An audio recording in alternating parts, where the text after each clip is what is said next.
हमारा पार्ट 2 है related to the nature of the entrepreneurship and the need of the entrepreneurship. Entrepreneurship की प्रकृति या फिर कैरेक्टरिस्टिक्स किस तरह की रहती है एंड उसकी इम्पोर्टेंस क्या है। सबसे पहले हम नेचर को डिस्कस करने वाले हैं। एंटरप्रेन्योरशिप का जो पहला नेचर है, this is the economic activity. Economic activities से हम क्या समझते हैं। इकोनॉमिक एक्टिविटी यानी कि जो हमारी इकॉनमी से रिलेटेड एक्टिविटी है, या इकॉनमी के लिए वेल्थ जनरेट करना, वैल्यू क्रिएशंस करना, जो भी हमें रिसोर्सेज है उनको सही यूज़ करना। एंटरप्रेन्योरशिप का पर्पस है कि जब भी वो कोई एक्टिविटीज़ करता है related to the economic activity, उसका मेन मोटिव होता है प्रॉफिट जनरेट करना, इकोनॉमिक रिसोर्सेज को गुड्स या सर्विस को डिस्ट्रीब्यूट करना। So entrepreneurship involve creation and operation of the enterprise to creating the value wealth by insuring optimum utilization of the resources. जो हमारे रिसोर्सेज है उनका सही यूज़ करना। जो भी एंटरप्रेन्योरशिप है वो इकोनॉमिक एक्टिविटी को हैंडल करता है, रिस्क को बेयर करता है, कुछ नया करता है, रिसोर्सेज के साथ कोऑर्डिनेशन क्रिएट करने की कोशिश करता है। सो एंटरप्रेन्योरशिप का मेन जो करैक्टर है वो ये है कि वो उसकी जो एक्टिविटी होती है वो इकोनॉमिक एक्टिविटी होगी और उन एक्टिविटी के बीच वो अपने कोऑर्डिनेशन क्रिएट करेगा। दूसरा है this is the nature of the entrepreneurship. Entrepreneurship एक इनोवेटिव प्रोसेस है। एंटरप्रेन्योर उस व्यक्ति को कहा जाता है कुछ नया काम करता है, कुछ नया खोज करता है, कुछ नए स्किल को वो लेके आता है। सो इनोवेशन कुछ नया करना है, चाहे वो नया प्रोडक्ट लॉन्च करना हो, रॉ मटेरियल नया रिसोर्सेज लॉन्च करना हो, कुछ नया मेथड लॉन्च करना हो, नई टेक्निक लॉन्च करना है, उसको भी हम एंटरप्रेन्योरशिप कहते हैं।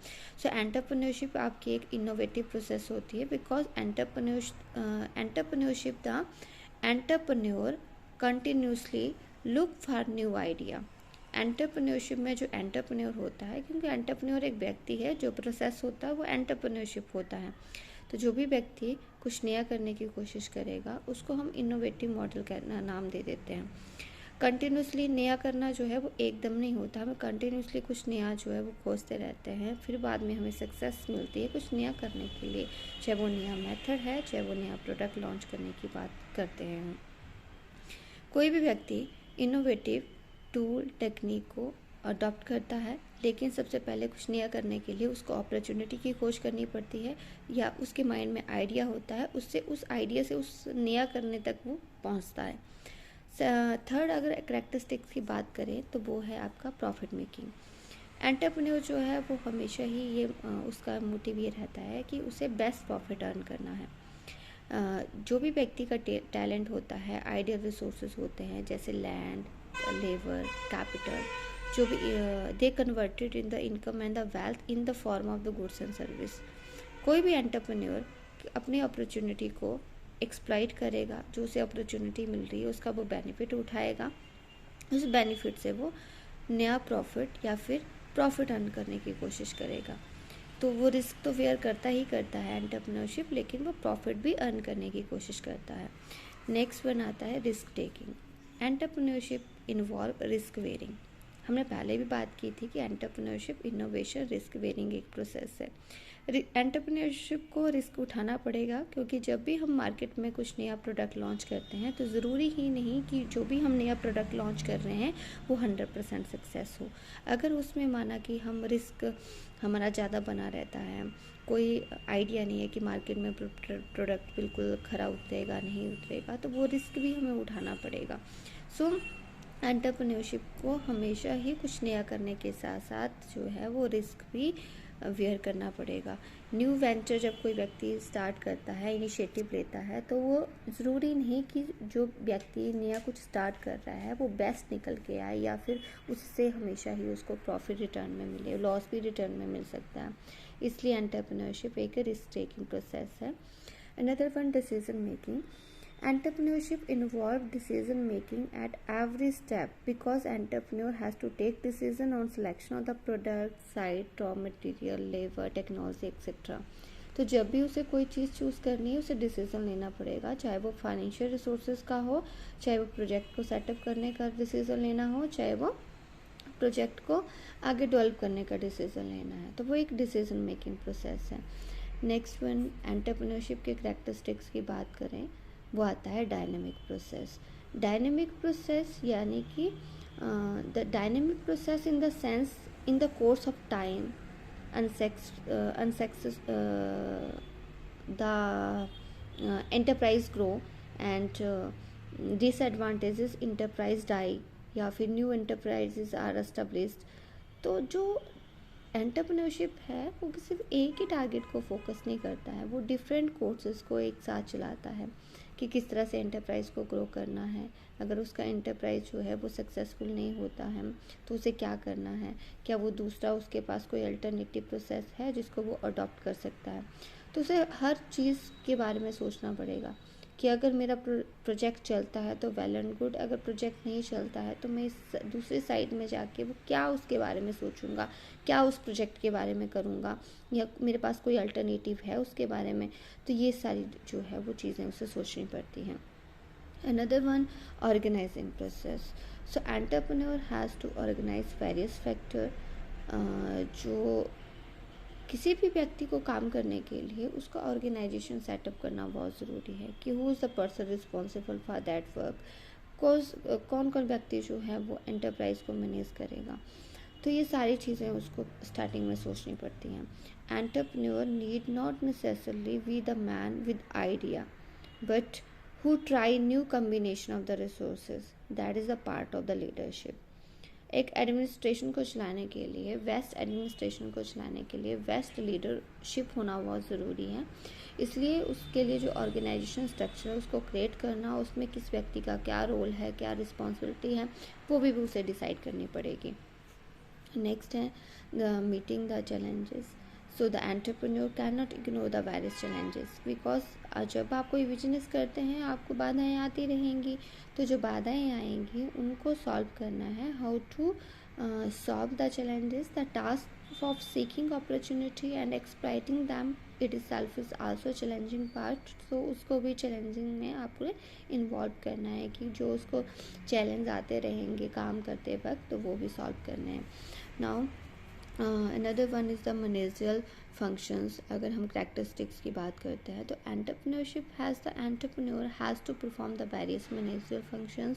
वो प्लानिंग का फंक्शन परफॉर्म करेगा, ऑर्गेनाइजिंग, स्टाफिंग, ट्रैकिंग, कंट्रोलिंग। तो जो भी हमारे मैनेजमेंट के फंक्शंस होते हैं वो सारे के सारे एक एंटरप्रेन्योर को परफॉर्म करने पड़ेंगे। उसको मैनेजमेंट भी अच्छे से करनी पड़ेगी, उसे स्टाफिंग भी करनी पड़ेगी, अपने बिजनेस को कंट्रोल भी करना पड़ेगा, साइंटिफिक और इफेक्टिव मेथड से चीज़ों को करना पड़ेगा। तो ये सारा का सारा जो है एंटरप्रेन्योरशिप के कैरेक्टरिस्टिक्स हैं। Now the second one is the need of the entrepreneurship. क्यों ज़रूरी है कि हम एंटरप्रेन्योरशिप स्टार्ट करें। इसके अलावा कोई और बिजनेस भी तो कर सकते हैं कि एंटरप्रेन्योरशिप भी क्यों। हमारे माइंड में बहुत से ऐसे आइडियाज़ आते रहते हैं, इनोवेटिव आइडिया रहते हैं कि किसी काम को करने के लिए कई बार रिसोर्सेज भी बहुत ज़्यादा अवेलेबल होते हैं लेकिन हमें पता नहीं होता है कि उन रिसोर्सेज का हम करें क्या। हमारे पास raw material, land, capital, labour भी होगी लेकिन वी डोंट नो कि how to use this resources. So हमें एंटरप्रेन्योरशिप की बहुत ज़्यादा ज़रूरत है। सबसे पहले अगर किसी में मैनेजरियल कैपेबिलिटीज़ है so entrepreneurship help the identification and development of the managerial capabilities। कोई भी व्यक्ति किसी भी प्रॉब्लम में अगर फंस जाता है तो उस प्रॉब्लम से उसका कोई ना कोई आइडिया निकल के आता है, वो एक इनोवेटिव आइडिया बन जाता है कई बार। So entrepreneur study the problem, identify the alternative comparison and cost and the benefit comparison and the best alternative they can choose. So जो मैनेजरियल कैपेबिलिटीज़ है वो एक न्यू टेक्नोलॉजी को डेवलप करती है, बेटर रिसोर्सेज को डेवलप करती है। नेक्स्ट है ऑर्गेनाइजेशनल फंक्शंस।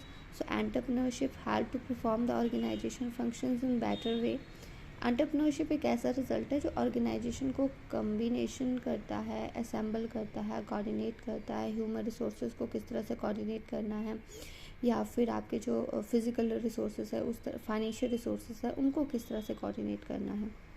सो एंटरप्रेन्योरशिप एक ऑर्गेनाइजेशनल फंक्शंस भी हैं क्योंकि ऑर्गेनाइजेशन की डिफरेंट एक्टिविटीज़ भी आपकी एंटरप्रेन्योरशिप में आती हैं। तो जो हम भी ऑर्गेनाइजेशन फंक्शंस होते हैं तो वहाँ पे एंटरप्रेन्योरशिप की ज़रूरत पड़ती ही पड़ती है। थर्ड, अगर हम बात करें बेटर स्टैंडर्ड ऑफ लिविंग के बारे में, तो कुछ नया करना, कुछ मॉडर्न वैरायटी को डेवलप करना, उसका रिज़ल्ट ये आता है कि हम अपने हाई स्टैंडर्ड ऑफ लिविंग को डेवलप कर सकते हैं। कार के डिफरेंट डिफरेंट मॉडल्स आपने देखे होंगे, न्यू टेक्नोलॉजी आपने देखी होगी, कंप्यूटर, मोबाइल फ़ोन की हम बात करें तो ये सारा रिजल्ट आपका एंटरप्रेन्योरशिप का ही है कि जो कार के ऑनर्स हैं, कंप्यूटर के ऑनर हैं या मोबाइल फ़ोन के ऑनर्स हैं, वो एक एंटरप्रेन्योर हैं जो लोगों को बेस्ट फैसिलिटीज़ प्रोवाइड करते हैं। तो आजकल के इस सिनेरियो में एंटरप्रेन्योरशिप की बहुत ज़रूरत है ताकि हमें कुछ बेटर मिल सके, हमारे स्टैंडर्ड ऑफ लिविंग डेवलप हो सके। नेक्स्ट वन है, this is the economic development. Entrepreneurship जो है वो हमारे इकॉनमी के लिए बहुत ज़रूरी है। आपने देखा होगा कि कुछ एंटरप्रेन्योर ऐसे होते हैं जो बैकवर्ड एरिया में अपने प्रोजेक्ट को लॉन्च करते हैं, इकोनॉमिक डेवलपमेंट करते हैं, जो वेस्ट हुए रिसोर्सेज हैं उनको रीयूज़ करते हैं, मैक्सिमम आउटपुट तक उनको रीयूज़ किया जाता है। सो उससे क्या होती है, इकॉनमी की वेल्थ जनरेशन में, जीडीपी में काफ़ी योगदान रहता है, तो उससे हमारी इकॉनमी भी डेवलप होती है। नेक्स्ट है कैपिटल फॉर्मेशन। एंटरप्रेन्योरशिप एक इन्वेस्टमेंट का एक ऐसा साधन है जो आपकी सेविंग के साथ साथ आपके पैसों को इन्वेस्ट करता है और कैपिटल फॉर्मेशन को बढ़ाता है। सेविंग का बेस्ट आइडिया देता है कि कहाँ पे आपको पैसा इन्वेस्ट करना है, कहाँ पे नहीं करना है। So entrepreneurship is essentials for economic development and entrepreneur are regard with the prime mover of innovation and act as key figure of economic development of the country. They also help in the investment factor, they also help in the saving factor, and they also promote the capital formation by using the saving idea. So आपके पास जो है वो capital formation यानी कि investment के लिए बढ़ावा देने के लिए भी एंटरप्रेन्योरशिप ज़रूरी है। नेक्स्ट है सेल्फ एम्प्लॉयमेंट। एंटरप्रेन्योरशिप जो है लोगों को सेल्फ एम्प्लॉयमेंट देता है, लोग अपने आइडियाज़ बनाते हैं, अपना बिजनेस स्टार्ट कर सकते हैं। एंड द एम्प्लॉयमेंट प्रोवाइडर, बहुत से एंटरप्रेन्योरशिप ऐसे हैं जो लार्ज स्केल पर एम्प्लॉयमेंट प्रोवाइड करते हैं, परचेजिंग पावर जो लोगों की उससे बढ़ती है, बैलेंस्ड रीजनल डेवलपमेंट कंट्री को होती है, लार्ज स्केल की एम्प्लॉयमेंट जो है वो छोटे छोटे बिजनेस से भी प्रोवाइड की जाती हैं, इसलिए एंटरप्रेन्योरशिप ज़रूरी है। नेक्स्ट है आपके पास best utilization of the resources. तो मैंने पहले भी कहा ऐसे काफ़ी रिसोर्सेज है हमारे पास, चाहे वो लैंड, लेबर, कैपिटल, मनी हो। कुछ रिसोर्सेज ऐसे हैं जिनका हम यूज़ नहीं करते हैं और वो वेस्ट हो जाते हैं। अगर एंटरप्रेन्योरशिप की वजह से हम जो बेस्ट यूटिलाइजेशन ऑफ रिसोर्सेज कर सकते हैं तो हमारा जो वेस्ट होने वाली चीज़ें हैं उनको भी हम सही यूज़ कर सकते हैं।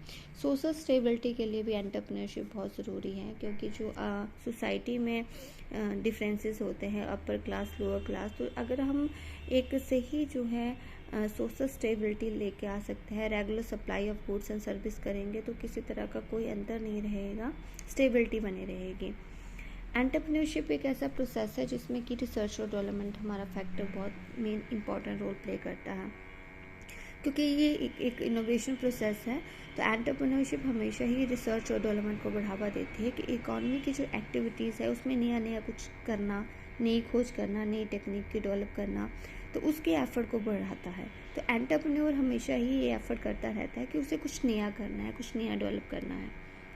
सो आज का ये सेकंड टॉपिक है, नेक्स्ट टॉपिक पे हम दोबारा डिस्कस करेंगे।